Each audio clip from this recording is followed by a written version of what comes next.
بسم اللہ الرحمن الرحیم۔ آج پوری دنیا میں پریشانیاں بہت بڑھ گئی ہیں، ہر انسان پریشان ہے، امراض بہت زیادہ آ رہے ہیں، تکالیف بہت زیادہ آ رہی ہیں۔ تو ہم سب کو چاہیے کہ پریشانیوں کا بہترین علاج وہ حضور صلی اللہ علیہ وسلم نے ہمیں بتایا ہے دعا کا۔ آپ صلی اللہ علیہ وسلم نے فرمایا کہ دعا عبادت کا مغز ہے اور دعا مومن کا ہتھیار ہے۔ دعا مانگنے والے سے اللہ تعالیٰ خوش ہوتے ہیں اور نہ مانگنے والے سے ناراض ہوتے ہیں۔ دعا ان مصیبتوں کے لیے بھی فائدہ مند ہے جو آ چکی ہوں، اور ان کے لیے بھی فائدہ مند ہے جو ابھی نہیں آئیں۔ اور دعا وہ طاقت والی چیز ہے اور پر اثر چیز ہے جو اللہ تعالیٰ کی تقدیر کو بھی بدل دیتی ہے۔ اسی ہم سب کو چاہیے کہ دعاؤں کا اہتمام کریں اور طلباء اور طالبات کو باقاعدہ دعائیں سکھائیں۔ آج ہماری دعائیں بہت کمزور ہو گئیں، دعا کرنے کا طریقہ ہی نہیں آتا کہ دعا کیسے کرنی ہے۔ دعا کے لیے یہ ہے کہ سب سے پہلے اللہ تعالیٰ کی تعریف و توصیف کرنی ہے، مختلف انداز میں اللہ تعالیٰ کی تعریفیں کرنی ہیں، اور اس کے بعد حضور صلی اللہ علیہ وسلم پر درود و سلام کا اہتمام کرنا ہے۔ پھر قرآن کی دعائیں اور حدیث کی دعائیں کا اہتمام ہو۔ اس موضوع پر اللہ تبارک و تعالیٰ نے دل میں بات ڈالی تو ایک کتاب ترتیب دی گئی، اس کا نام ہے مناجات العاشقین والمضطرین، اور اس میں پہلے اللہ تعالیٰ کی تعریف و توصیف کے الفاظ ہیں، مختلف انداز میں اللہ تعالیٰ کی تعریف و توصیف ہے، اور اس کے بعد حضور صلی اللہ علیہ وسلم پر درود و سلام ہے، اور اس کے بعد پھر قرآن کی دعائیں ہیں، پھر حدیث کی دعائیں الگ لائی گئی، پھر صفات حمیدہ کے حصول کی دعائیں اور صفات مذمومہ سے بچنے کی دعائیں، پھر امراض جسمانیہ سے بچنے کی دعائیں، پھر عام دعائیں۔ تو کوشش یہ کریں کہ یہ کتاب لے لیں اور کتاب لینے کے بعد دو زانو بیٹھ جائیں، اور دو زانو بیٹھ کر جیسے دعا میں بیٹھتے ہیں اس طرح بیٹھیں، اور اس کے بعد اللہ تعالیٰ کی پہلے تعریف و توصیف کریں۔ اس کو ہاتھ میں رکھ لیں جیسے دعا کے انداز میں ہاتھ میں رکھیں۔ اب اس میں پہلے ہی مثلا جمعہ کا جو دن ہے اس میں اللہ تعالیٰ کی تعریف و توصیف ہے، یا رب العالمین، یا رحمن یا رحیم، یا من جعل الارض فراشا والسماء بناء وانزل من السماء ماء، یا بدیع السماوات والارض، یا من یجیب دعوت الداعی اذا دعاه، یا سمیع الدعاء، یا من يرزق من يشاء بغير حساب، يا من لا تأخذه سنة ولا نوم، يا من وسع كرسيه السماوات والأرض، يا من لا يخفى عليه شيء في الأرض ولا في السماء۔ اب یہ دو تین صفحات اللہ تعالیٰ کی تعریف و توصیف کے ہیں۔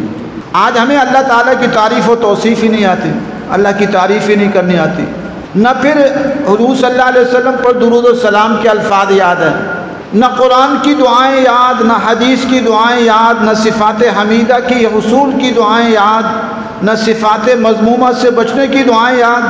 ہم 4-5 سیکنڈ یا 10 سیکنڈ کی دعائیں کرتے ہیں۔ جب مختصر دعا ہوگی تو پھر اس میں کیا حاصل ہوگا؟ ایک حدیث میں آتا ہے اللہ تعالیٰ غافل دل کی دعا قبول نہیں کرتے۔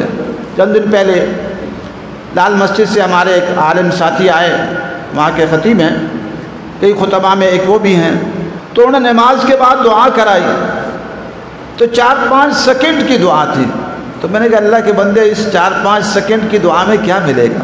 تو ہم سب کو چاہیے کہ ہماری جتنی شاخیں اور برانچیں سارے اساتذہ بھی اہتمام کریں مناجات العاشقین والمضطرین کا، اور عملے والے بھی کریں، اور طلباء اور طالبات بھی اہتمام کریں، و دیگر ساتھی بھی کریں، اور ہم اس کو PDF بنا کے انشاءاللہ نیٹ پر بھی ڈال دیں گے، اور انشاءاللہ ارادہ ہے کہ اس کو ترجمے کے ساتھ اردو اور انگلش ترجمے کے ساتھ بھی شائع کیا جائے، تو دعاؤں کا خصوصی اہتمام کریں۔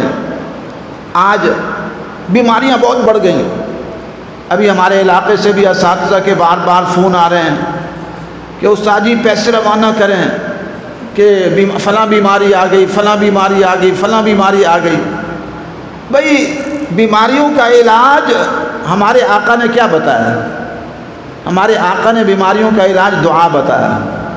خوب آؤزاری کے ساتھ رونا، اللہ تعالیٰ سے مانگنا، اور میں نے عرض کیا نا حدیث میں فرمایا یہ ان دعاؤں، ان بیماریوں کا بھی علاج ہے، پریشانیوں کا جو آ چکی ہوں، اور ان کا بھی علاج ہے جو ابھی نہیں آئیں۔ آج ہم دعائیں نہیں کرتے، آج اگر دعائیں ہیں تو غفلت والی دعائیں ہیں۔ غفلت والی دعا، اللہ کی تعریف و توصیف ہی کوئی نہیں ہے، حضور صلی اللہ علیہ وسلم پر درود و سلام ہی نہیں ہے، نہ قرآن کی دعائیں یاد ہیں، نہ حدیث کی دعائیں یاد ہیں، نہ صفات حمیدہ کے حصول کی دعائیں یاد ہیں، نہ صفات مذمومہ سے بچنے کی دعائیں یاد ہیں، نہ امراض جسمانیہ کی دعاؤں کا پتہ ہے، دعائیں یاد ہی نہیں ہیں۔ تو اس لیے علماء اور عالمات کو بھی اہتمام کرنا چاہیے مناجات العاشقین والمضطرین کا، اور اس کے ساتھ ساتھ جو ہمارے عملے کے لوگ ہیں ان کو بھی۔ تو جو آج کے بعد اس کتاب کے پڑھنے کا اہتمام نہیں کرے گا، اس کی تنخواہ یہاں سے مرکز سے بند ہو جائے گی، میں تو نہیں دوں گا۔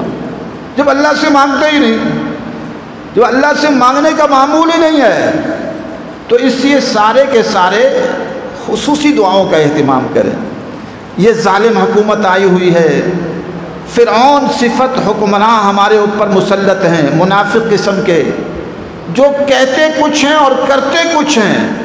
تو ایسے منافقوں سے بچنے کا بھی علاج یہی ہے کہ ہم دعاؤں کا خصوصی اہتمام کریں۔ تو آج پریشانیوں کا ایک طوفان ہے، پریشانیوں کا ایک سمندر ہے، مالی پریشانیاں اور گھریلو پریشانیاں، میاں بیوی کے جھگڑے اور خاندان کے جھگڑے اور امراض اور تکالیف، ان کا علاج کیا ہے؟ خالق اور مالک سے اپنا رشتہ جوڑنا ہے۔ سارے جہاں کے خالق اور مالک اور بنانے والے اور سجانے والے رب سے اپنا رشتہ جوڑنا ہے۔ اس پر اور کتابیں بھی ہیں، لیکن اللہ نے مجھے توفیق دی کہ مناجات العاشقین والمضطرین کتاب لکھی گئی۔ تو اس کتاب کو سارے کے سارے احباب پڑھنے کا اہتمام کریں، اور ہماری مائیں بہنیں اور بیٹیاں بھی پڑھنے کا اہتمام کریں۔ اور جیسے میں نے بتایا کہ دو زانو بیٹھ کر اور ہاتھ میں کتاب کو رکھ کر آہستہ سے یاد بھی ہو جائے گی، اور جب بھی اساتذہ اور عملے والے آئیں گے میں ان سے دعائیں سنوں گا کہ دعا سنائیں، کتنی دعائیں یاد ہیں، کتنی اللہ کی تعریف کر سکتے ہو، کتنی حدیث کی دعائیں یاد ہیں، کتنی قرآن کی دعائیں یاد ہیں، کتنی صفات حمیدہ کے حصول کی دعائیں یاد ہیں، ان سے سنی جائے گی، اس کا اہتمام ہوگا۔ اللہ تعالی ہم سب کو خصوصی طور پر دعاؤں کا اہتمام کرنے کی توفیق نصیب فرمائے۔ وآخر دعوانا الحمدللہ رب العالمین۔